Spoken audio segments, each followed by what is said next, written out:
The Gamma Archer from Deepcool, a processor cooler for $9. I couldn't believe it. $9 Australian. Very cheap, cheap as chips. So I got two in the mail and doing a proper review. I've got a test bench here with an AMD processor ready to go. We're gonna do a shootout comparing this cooler with the AMD stock cooler, and we're gonna look at things like what is the noise, what is the fan speed like, can you control the fan speed in the BIOS, or is there anything else you need to do, is it compatible with both sockets, what processors are supported, is it easy to mount, what are the temperatures like, and at the end, is it worth spending $9 or $10 on this cooler, or should you look elsewhere, should you spend a little bit more? Let's check out this video. The cooler is compatible with sockets 775, 1150, 1151, 1155 and 1156 for Intel, all the way from a Celeron up to a Core i7. And for AMD we've got sockets 754, 939, 940, AM2, AM2 Plus, AM3, AM3 Plus, FM1 and FM2. Now the cooler is rated up to 95 watts, so I'm not quite sure why they mentioned processors like the Phenom 2X6 or the FXX8, which are known to draw more power up to 125 watts. So let's have a closer look at the cooler. This is what it looks like from the base. It weighs around 300 grams, made out of aluminium, and 120 millimeter fan at the top. Now the power connector is only 3 pins. That means it's not compatible with the PWM, pulse width modulation of modern motherboards.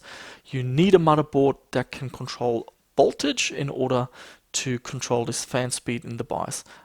Luckily, the motherboard I'm using for this test does support this, so we can actually have a fair shootout against the AMD stock cooler.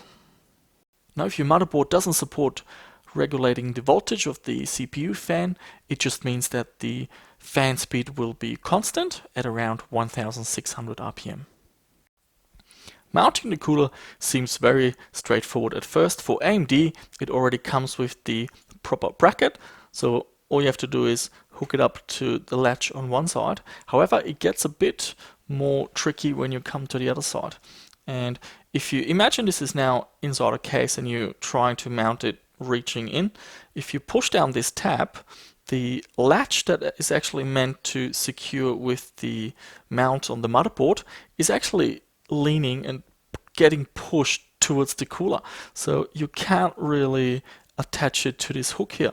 So I found this really frustrating, and I ended up having to remove the fan. There are 4 screws which you have to unscrew, and then you can remove the fan, and that allowed me to secure it a little bit easier, because this thing here, it gets in the way of you actually having enough force to push it down. So really frustrating, and I'm not quite sure what they were thinking when they came up with this method.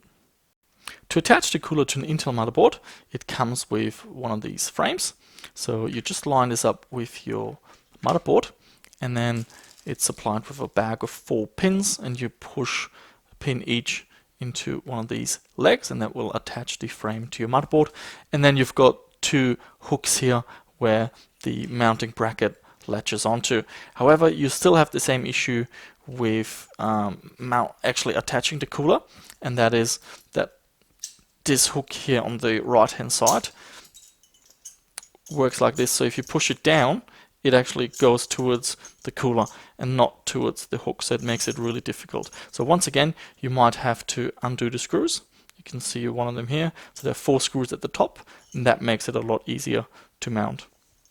Performance, and the way to find out what this cooler can do is I built a little test bench here. I'm using an AMD Phenom 2X2 555. That's a 3.2 gigahertz dual core, is rated at 80 watts, so the Deepcool should easily handle that because the specifications say it's a 95 watt cooler.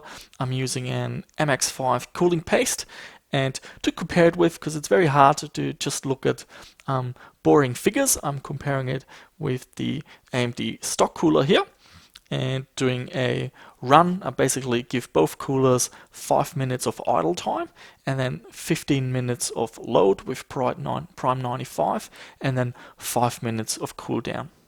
So during the 5 minutes of idle time, both are roughly the same temperature. We have 29 degrees for the Deepcool and 27 degrees for the stock cooler. In terms of fan RPMs, the Deepcool 1100 RPMs and the stock cooler 2600 RPMs. So the stock cooler definitely a lot noisier than the Deepcool.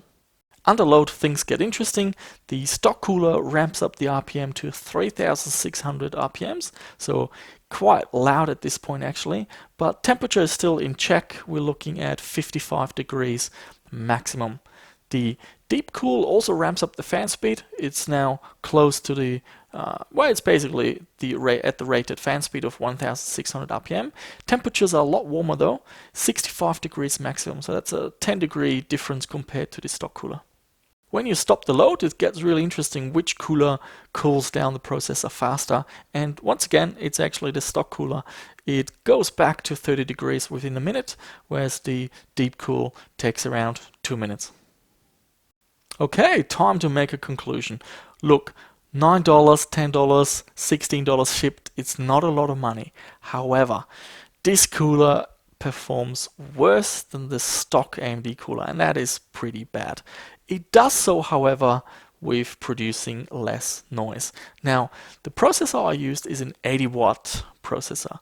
The cooler is rated at 95 watts, and if you look at the datasheet, it mentions Core i7s and octa-core and hexa-core AMD processors. Those are 125-watt processors, so there's no way I would use this like with a fast AMD quad core that uses 95 or 100 watts, because on an 80-watt processor it already struggles and reaches temperatures of 65 degrees, which in my opinion is really pushing it. If you see 70, then I would say, okay, you gotta stop now. 65 is still okay, but it just shows that this cooler really doesn't have any headroom for faster processors. The issues with the mounting are really frustrating. I'm not quite sure why they came up with this weird little handle here. They could have just done the same handle as on the left side, which just wobbles around. It would have made the mounting so much easier. Is there anything good to say about this cooler? Well, yes, it is quiet. The 120mm fan does good airflow, but it also cools the components on the motherboard. And then I think that is the main thing that this cooler has going for it. Because it blows the air down, it cools the RAM sticks that are close by to the motherboard, but also some of the electrical components around the motherboard. What would I recommend this cooler for?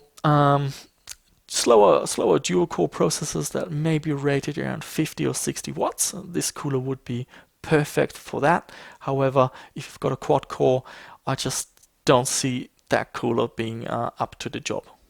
And that's it for this video. If you enjoyed this video and you want to see more stuff from me, please subscribe and do leave any comments down below. Do you have this cooler? Would you buy it? What do you think?